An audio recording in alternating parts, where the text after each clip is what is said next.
Alors, bonjour, je vous propose de reprendre le budget de trésorerie et nous sommes arrivés à la mission 3, présenter justement ce budget trésorerie, puisqu'en mission 1, nous avions présenté le budget des encaissements. En mission 2, nous avons présenté le budget des décaissements. Donc maintenant, nous allons pouvoir en mission 3 présenter le budget trésorerie.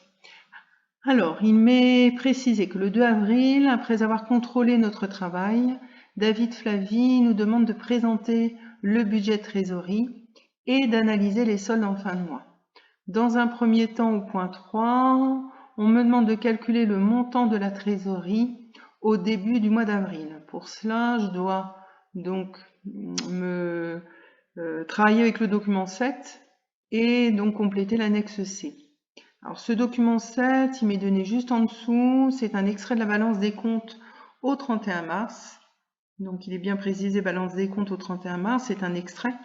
Et dans cette balance et dans cet extrait de cette balance, on me donne donc le compte 512-100 Banque Populaire Occitane et on me dit que donc ce compte de la Banque Populaire Occitane a un solde créditeur de 14 978,81 €.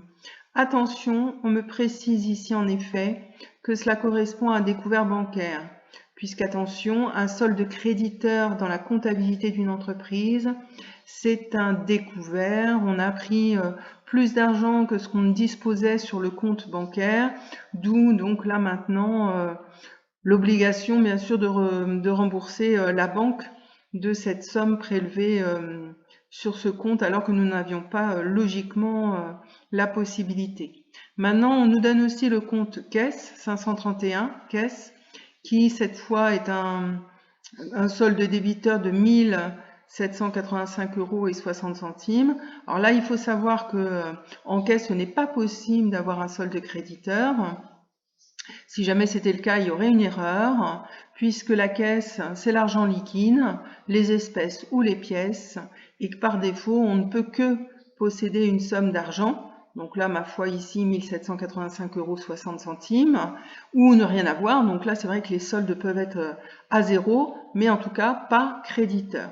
Alors, pour pouvoir compléter, puisqu'on me demande de calculer le montant de la trésorerie en début du mois d'avril, je vais devoir donc faire la différence, puisque là, je suis à découvert, et là, donc, bien sûr, j'ai cette somme. Donc, la somme en espèces va diminuer un petit peu, ma foi, le découvert. On va faire la différence, et on va reporter cette somme dans notre budget de trésorerie, puisque c'était une somme dont on disposait au 31 mars.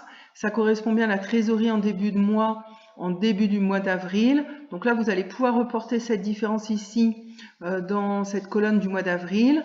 Cette somme, on pourra la mettre entre parenthèses. Ça permettra justement visuellement de bien prendre note que cette somme, donc c'est du négatif, c'est un découvert. Donc voilà, on n'a pas cet argent et qu'au contraire, là, on a fait appel à l'emprunt de la banque, à un prêt auprès de la banque par rapport à ce découvert. Alors, après, on me demande d'indiquer les encaissements et aussi les décaissements. Alors, sur le mois d'avril, le montant total des encaissements, c'est le montant total que vous aviez trouvé sur la mission 1 au niveau du budget des encaissements. On a donc au mois d'avril, logiquement un montant total. Je vous laisse essayer de le trouver et me l'indiquer à cet endroit. Maintenant aussi pour le décaissement, donc là, on a sur la mission 2 réalisé le budget des décaissements. Donc vous aviez normalement trouvé un total des décaissements au mois d'avril. Donc il va falloir indiquer cette somme ici dans le moins décaissement.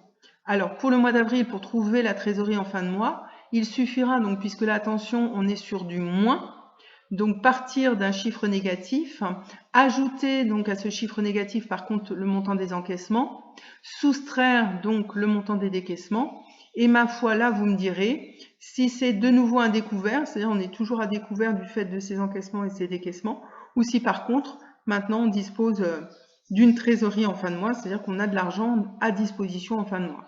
Cette trésorerie de fin de mois, c'est fait finalement la trésorerie du début de mois suivant, d'où là un report du montant trouvé ici en début de mois de mai.